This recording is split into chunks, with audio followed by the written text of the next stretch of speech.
În lupta cu poluarea din oraș, de vreo 8 ani de zile, tot caut și aduc soluții pentru orice fel de casă. Pe parcursul anilor v-am arătat tot felul de instalații de ventilație descentralizate, dar pentru un apartament ne-am concentrat mai degrabă pe astfel de purificatoare, umidificatoare, în toate formele și dimensiunile. Toate acestea sunt soluții simple pe care le poate folosi oricine, aproape oriunde. Însă niciuna dintre ele nu rezolvă toată problema, pentru că, spre exemplu, astea nu fac răcire, iar astea nu fac umidificare. Însă astea aduc aer proaspăt și îl purifică, dar la rândul lor nu îl umidifică și nici nu îl răcesc. Tocmai de aceea astăzi am pentru voi ceva nou și este pentru prima dată când am găsit o instalație de ventilație cu recuperare de căldură completă care integrează toate soluțiile astea. Și nu mi-a venit să cred până nu am văzut-o cu ochii mei. Hai să vă arăt.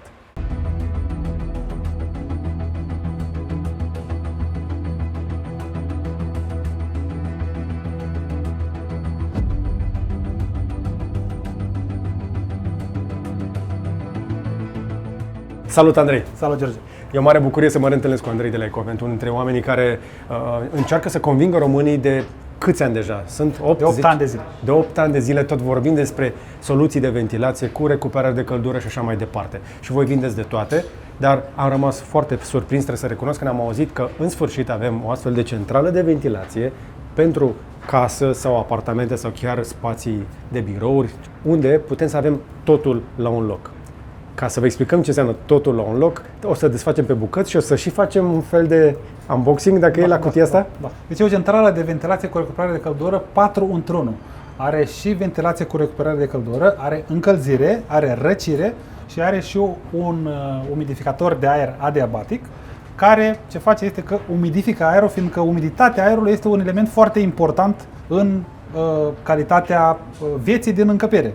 Și dacă știi și tu, fiindcă ești un posesor de centrală de ventilație cu recuperare de căldură, centrala de ventilație cu recuperare de căldură usucă aerul din încăpere. Ăsta este unul dintre problemele pe care se creează în momentul în care ai usucă și nu prea, până la un punct, da.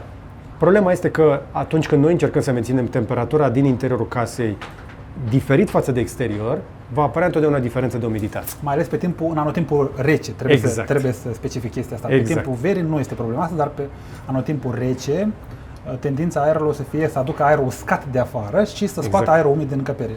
Și atunci se usucă aerul din interior și creează un disconfort.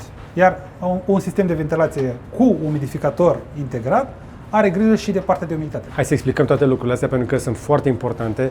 Mă mănâncă limba să intru pe fiecare subiect, așa că o luăm de la început. Da. De ce ne luăm astfel de centrale de ventilație pentru acasă, pentru tot felul de spații? Pentru că vrem să respirăm aer proaspăt. Există un singur mod în care poți aduce oxigen în interior, trebuie să-l aduci de afară. Cum îl aduci de afară? Dacă nu vrei să mai deschizi fereastra și să aduci poluare, gălăgie, insecte, toate nebuniile, va trebui să ai astfel de tubulatură. Astea sunt țevile prin care aerul intră și iese din casă. Care din ele este aici? Că văd mai multe. Pe tubulatura asta intră aerul de afară în centrală și pe tubulatura asta intră aerul din centrală în această încăpere. Pe tubulatura asta se extrage aerul viciat din încăpere și pe tubulatura respectivă este extras aerul și scos afară. Și scos afară. Practic, avem un fel de plămân inteligent aici care ia aer de afară, îl filtrează, îl pregătește pentru a fi bun pentru oamenii din interior și apoi îl trimite prin tubulatura asta prin casă, iar alte țevi de genul ăsta, alte tubulaturi de genul ăsta vor aduce aerul viciat, care a fost deja consumat de mamiferele astea pe două picioare. Și ce vreau să spun că e foarte important, oamenii spun, domnule, dar de ce să aduc aer poluat de afară? Numai că ce nu înțeleg oamenii este că aerul din încăpere este aer de afară, poluat sau nepoluat, băgat în interior și poluat în continuare de oameni. Și conform mai multor studii făcute, aerul din încăpere este de 5 ori, deci până la 5 ori mai poluat decât aerul de afară. Și în speță, poluarea cu dioxidul de carbon pe care noi îl producem și nevoia pe care o avem noi de oxigen, care ne face să ne simțim mai energici, să avem mai multă vitalitate. Este imposibil să creezi oxigen la interior decât dacă nu cumva ai pune foarte multe plante peste tot și nici atunci, pentru că plantele expiră și dioxid de carbon pe timp de noapte. Pe timp de noapte, da? Și atunci cum faci să aduci oxigen în casă dacă nu ai cumva o butelie de oxigen poate să-l iei de afară, de unde, da, într-adevăr o să-l aduci poluat. Așadar, luăm aerul de afară și îl pregătim pentru cei din interior. Nu încercăm să creăm o eprubetă, insist, la interior pentru oameni, ci încercăm să creăm un mediu sănătos, așa cum era până când am pornit noi Revoluția Industrială. Plămânii noștri nu sunt capabili să se adapteze cum și-ar dori unii dintre noi la poluare. Da? Va trebui să-i dăm corpului nostru aer curat. Asta face o astfel de centrală. Și acum hai să intrăm pe detalii. Am luat aerul de afară, care vine cum vine el, cald, rece, umed, uscat, dar mai ales poluat. Da. Hai să vă arătăm cum arată aerul care vine de afară. Da, vreau să specific că nu se aude niciun fel de zgomot acum și Da, e pornită. Deschidem, o să se audă zgomotul centralei. Asta e diferența. Este super silențioasă și asta mi-a plăcut foarte tare. Ok, deci E o ocazie specială în care putem să vedem măruntaiele, un astfel de centrală de ventilație și cu ocazia asta cei care poate sunt la prima experiență vor înțelege și piesele componente. ok, deci aerul de afară vine pe această tubulatură, intră pe acolo, prin spate pe aici și intră în primul prefiltru care filtrează particulele mari din aer. Apropo, acest filtru a fost schimbat acum 3 săptămâni. Și uite, George, cum arată filtrul ăsta. Dacă dăm așa un pic... Nu ridica praful. Am vrut doar să arăt cât praf s-a acumulat aici. Ce e important este că prefiltrul ăsta să protejeze filtrul și o să-i dea o perioadă de viață mai lungă. Și e foarte bine că asta poate fi și aspirat și să mai folosit odată. Cum arată filtrul la început și cum arată acum, da? După doar 3 săptămâni de utilizare. Da. Asta e prefiltru. Chestia asta, dacă nu o oprești aici, o să ajungă în casă pe mobilă, pe jos, dar și în plămâni. Și aici se vede că deja a acumulat ceva particule mai mici în filtrul principal. Ok. După care aerul ajunge aici, la motor, și este împins prin acest schimbător de căldură din aluminiu, care ce face este că recuperează căldura aerului în funcție de care e diferența de temperatură. Adică dacă avem o temperatură joasă iarna, o să încălzească aerul. Dacă avem o temperatură ridicată vara și în încăpere este mai răcoare, atunci o să se răcorească datorită aerului care iese din încăpere și trece, de fapt, iese pe aici și intră prin acest prefiltru care protejează schimbătorul de căldură și este evacuat afară. Ca să simplificăm iarăși, eu fac efortul ăsta de traducere pentru cei care se uită. Imaginați-vă că în locul ăsta de aici, fără să se amestece, aerul care iese îl încălzește sau răcește pe cel care intră. Da. Ca să-l aducă la echilibru, pentru că aerul din interior deja este la temperatura corectă. Da, pentru a nu arunca energia pe care am folosit-o pentru a încălzi sau pentru a răci aerul din încăpere. Aici e secretul. Chestia asta o să salveze pe hârtie cel puțin 2/3 din costul de la factură, schimbătorul acesta de căldură, pentru că dacă vrei să ventilezi cu fereastra deschisă, vara o să bagi prea multă căldură, apoi trebuie să răcești aerul, iarna o să bagi frig, pe care apoi iarăși trebuie să îl încălzești. După care avem această rezistență pe freon. Există două opțiuni, rezistență pe freon sau rezistență pe apă.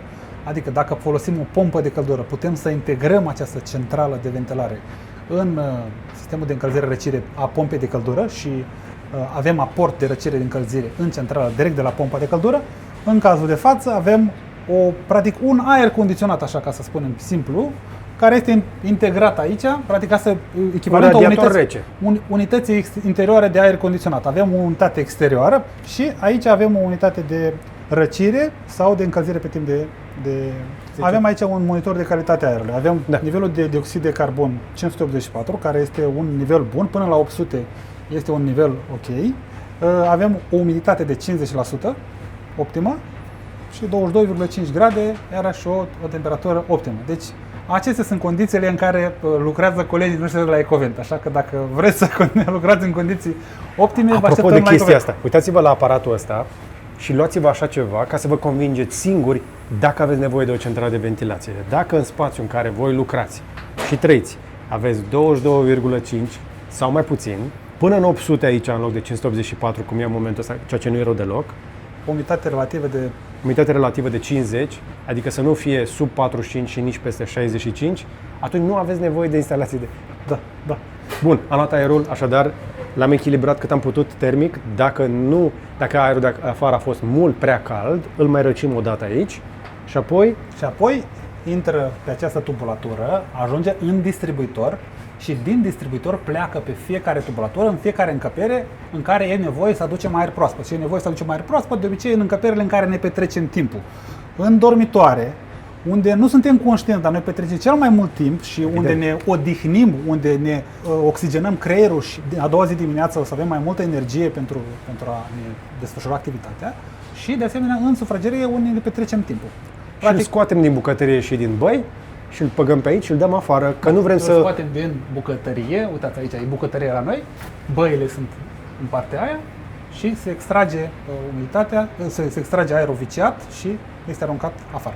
Acum, lucru care era să ne scape, pentru care ne-am adunat astăzi aici, care este piesa de rezistență din punctul meu de vedere, oricât de mult v-aș încerca să vă conving să vă echilibrați temperatura, să vă purificați aerul, încerc să vă conving să vă controlați cât puteți de bine umiditatea.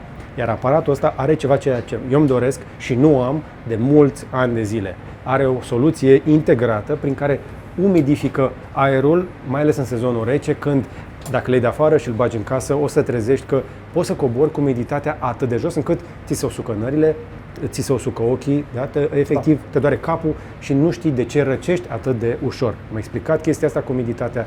Iarna este imposibil să ții natural umiditatea la echilibru, pentru că dacă încălzești, umiditatea scade. Și atunci soluția este un umidificator care poate fi de sine stătător sau, în cazul de față, avem un umidificator adiabatic, care ce face este că pe această țeavă se prelinge apa pe acest umidificator, aerul trecând prin umidificator se umidifică și este introdus în încăpere la umiditatea pe care ne-o setăm noi, la umiditatea dorită și în felul ăsta ne asigurăm că aerul purificat, recuperată căldura la temperatura potrivită, este și la umiditatea potrivită, în așa fel încât să fie un aer perfect din punct de vedere a tuturor parametrilor de calitate a aerului.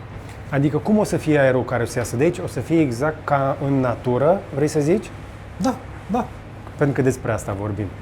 Atunci când te gândești la natură, te gândești la aerul la rece, proaspăt, care nu te ustură pe nări când ești la munte. Dacă ești în pădure sau la munte sau în parc, când încărcăm cu energie, fiindcă aerul respectiv are oxigen, este umidificat, are tot ce e necesar pentru ca noi să ne simțim confortabil acolo.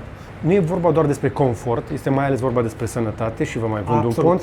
Într-un dormitor ventilat, 6 ore valorează 7. 7 ore de somn valorează 8. Vei câștiga cel puțin o oră de somn dacă încăperea este ventilată corect. Confirm, George. Deci asta este cea mai mare descoperire a mea, când acum 8 ani de zile am cumpărat primul recuperator de căldură și l-am montat la mine în dormitor și am constatat că dorm mai puțin și mă odihnesc la fel de bine și am zis, wow, deci câștig viață. Câștigi viață, câștigi ore. Gândește-te că într-o lună vei câștiga mai mult de o zi. Da. Ce ai face cu 2 săptămâni în plus în fiecare an, minim? Da. Gândește-te la chestia asta. Hai să-ți arăt și cum funcționează. Hai să vedem. Hai să o închidem. Da. Că arată fain, dar e mai drăguță când e liniște. Da. Din câte am înțeles, instalația asta de ventilație poate fi automatizată. Poți să vezi ce este aici, dar poți să colectezi informația și într-o automatizare. Chiar aș vrea să pornim partea de cooling. Vrei tu 20? Nu? 20, hai să pun. Exagerezi. Este temperatura de afară, care intră, aerul care intră din încăpere. Este tubulatura care intră din centrală în încăpere și a început acum să coboare, că abia acum am închis-o și o să vedem că până la final o să coboare temperatura. Este temperatura care este extrasă din încăpere, temperatura din încăpere și temperatura care este evacuată afară. 25,9 e un pic cam mult la interior, vrem să coborâm temperatura asta, așadar vom lua aer de afară, care nu cred eu că are 25, până când se actualizează temperatura, mai așteptăm un pic. În momentul de față centrala a fost deschisă și ea nu a funcționat. Exact. Ea trebuie să își tragă un pic de aer ca să primăvara și toamna o să vedeți, 25, dar noi ne-am obișnuit în București să vedem și 38 pe aport. Au fost momente foarte fierbinți când aceste centrale chiar muncesc din greu pentru a lua aerul de afară foarte cald și să-l răcească. Așadar, vedem temperatura de la exterior, vedem temperatura pe care o scoatem din încăpere și vedem, uite, vezi, acum băgăm în încăpere o temperatură din ce în ce mai scăzută, pentru că scopul nostru este să oferim confort. Da? Să nu mai fie în încăpere 25,9, am vrea să fie 22. Da, avem aici posibilitatea de a face o programare orară de funcționare pe fiecare zi și pe fiecare oră. În momentul în care am setat această programare, o să funcționeze după acest program, în funcție de când ne venim acasă, care este... Sau nu poți să o las pe automat, să-și dea seama singură? Da, poți să dai și pe automat. Avem și party mode, adică dacă avem o petrecere, putem să-i setăm un timp să funcționeze în capacitate maximă ca să ne ventileze încăperea și după cum vedem acum a scăzut la 18 grade introducerea, fiindcă a pornit deja bateria de răcire. Da? Dacă pui mâna aici deja se simte. Și uite, începe să scadă în continuare, 17 grade. Și în felul ăsta, practic, ne intră aer răcoros de afară pe timp de vară. Aici a crescut temperatura, dacă observi, deci 26 de grade, aici deja 16,4. Să iei aerul de afară cu 26 sau cu 36 și să-l bagi cu cât vrei tu, asta mi se pare lux. Și asta îți mai rezolvă o problemă.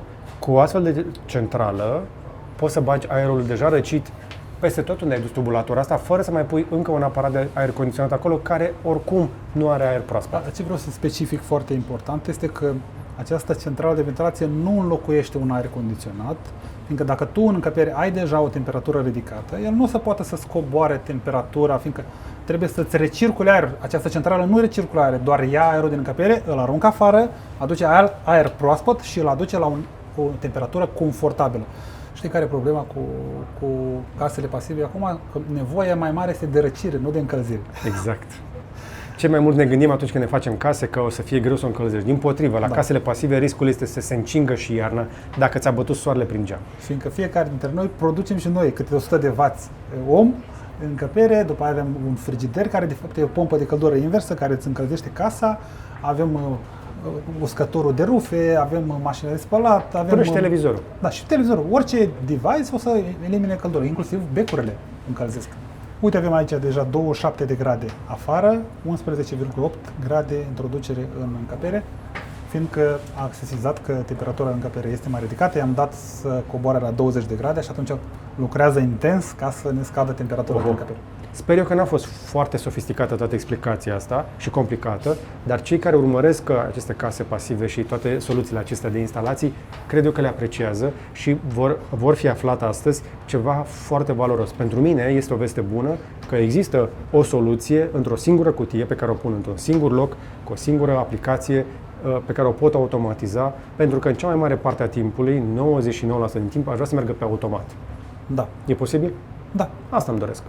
Nu cumpărăm branduri, nu cumpărăm instalații, cumpărăm sănătate, calitatea vieții și așa mai departe. Sunt convins că ați înțeles lucrurile astea, însă, ca de obicei, la final îmi fac datoria față de oameni care se uită la momentul la care facem noi filmarea, suntem pe final de august 2025. Care e prețul de piață doar pentru centrală? Centrala, cu baterie de încălzire de răcire, ajunge undeva la 5.000 de euro. 5.000 de euro chestia asta? Da. Și cu partea de umidificare? Da, cu tot. Ok. Tot ce am văzut aici. Asta este unitatea. Da. Cât mai costă însă tubulatura de ventilație pentru o casă tipică? Să zicem de 120-140 de metri pătrați.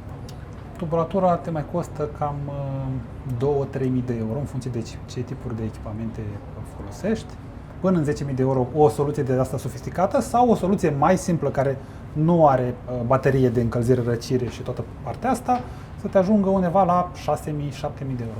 Deci între 6-7.000 și 10.000 de euro poți deja să-ți bugetezi aerul dintr-o casă bună. Da. Chestia asta nu o să funcționeze optim într-o casă veche, dar își poate face treaba și acolo. E important ca acea casă să fie totuși renovată măcar. Și dacă îți construiești o casă nouă și zici că nu ai bani de centrală, nu e niciun fel de problemă. Montează-ți sistemul de distribuire a aerului, fiindcă închizi tavanele, construiești casa și peste un an, doi, când o să ai resursele necesare, o să poți să spui doar centrală și o să fie mană cerească, fiindcă avem atât de mulți clienți care vin și spun: domnule, n-am știut și uite acum am probleme, rezolvă-mă, ajută-mă. Și avem și soluții de ventilație descentralizate, dar cu certitudine o soluție de ventilație centralizată este o soluție mult mai profesionistă, care are grijă de întreaga casă și e mult mai eficient să te gândești de la început, adică să nu omiteți această trebuie parte. așa ceva pe niște tavane. Nu o să ai genul ăsta de tubulatură peste tot, dar de acolo de unde ai centrala către casă, o să plece niște astfel de țevi care trebuie să ajungă cel puțin câte una, două prin majoritatea încăperilor. Fă chestia asta așadar din proiect, din șantier, înainte să termin finisajele și o să-ți mulțumești mai târziu. Recomandarea mea însă este, și insist și vă spun cu toată sinceritatea și cu toată convingerea de care sunt în stare, bugetați înainte de orice altă chestie de confort și de lux din casă, chestia asta. Puneți asta înainte de orice altceva, cum ar fi televizorul, gresia de la nu știu ce firmă sau canapeaua iarăși de la nu știu ce marcă. Mai valoroasă decât orice mobilă, orice televizor și orice chestie de confort și de lux din casă este sănătatea ta și începe de la aer. Așadar, mă bucur că am văzut așa ceva. Îi apreciez pe cei de la Ecovent care fac chestia asta de atât de multă vreme. Mulțumesc, Andrei, pentru invitație. Îți mulțumesc, George, că ești unul dintre primii ambasadori al aerului curat și proaspăt în casă și de atâta timp faci conținut în zona asta și cred că ai ajutat enorm de multe familii să aibă un aer mai sănătos și mai confortabil la ei acasă. M-aș bucura să avem mai mulți oameni care poate să vină, spre exemplu, poate, mai jos la comentarii și să ne spună: da, mi-am pus o instalație de ventilație cu recuperare de căldură care mi-a schimbat viața în modul ăsta. Spuneți-ne voi ce impact a adus în viețile voastre o astfel de centrală de ventilație, pentru că există viața înainte și după o astfel de centrală. Insist în legătură cu asta, mergeți într-o casă pasivă, mergeți la un prieten care are așa ceva și vă garantez, după o oră veți înțelege că nu există altă opțiune. Încă o dată, le mulțumesc celor de la Ecovent, vă mulțumesc și vouă dacă v-ați uitat. Dați un like dacă v-a plăcut, un share să vadă și prietenii și un subscribe dacă nu ați făcut-o deja. E un material special pe care am ținut morțiși să vi-l aduc în atenție, pentru că îmi doresc ca fiecare dintre voi să aibă parte de aer curat pentru o viață mai lungă. Poluarea ucide, ne ia cel puțin 7 ani din viață, chestiile astea sunt mult mai valoroase decât par. Numai bine!